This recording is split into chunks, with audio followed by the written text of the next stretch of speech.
वाई नगर परिषद निवडणुकीच्या पार्श्वभूमीवर रविवारी पेठ चावडी चौकात आयोजित जाहीर सभेत ग्रामविकास मंत्री जयकुमार गोरे यांनी विरोधकांवर हल्लाबोल करत दक्षिण काशी समजल्या जाणाऱ्या वाई शहराच्या विकासासाठी वाईकरांनी भारतीय जनता पक्षाला एक संधी द्यावी असं आवाहन केले।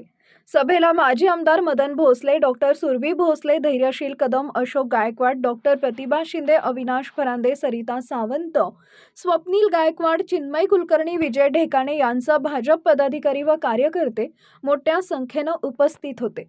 यावेळी माजी आमदार मदन भोसले यांनी सत्ताधाऱ्यांवर जोरदार टीका केली आणि सर्व भाजप उमेदवारांना भरघोस मतांनी विजयी करण्याचे आवाहन केले। तर महाबळेश्वर पाचगणीला येणारा 10% पर्यटक तरी वाईत यावं असं वातावरण इथं निर्माण करू असं नगराध्यक्ष पदाचे उमेदवार अनिल सावंत म्हणाले।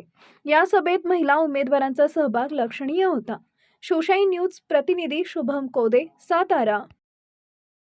ताज्या घडामोडी जाणून घेण्यासाठी शिवशाही न्यूज यूट्यूब चॅनलला सबस्क्राइब करा। आपण हा व्हिडिओ फेसबुकवर पाहत असाल तर फेसबुक पेज फॉलो करा आणि शिवशाही न्यूज.com या आपल्या वेबसाईटलाही भेट द्या।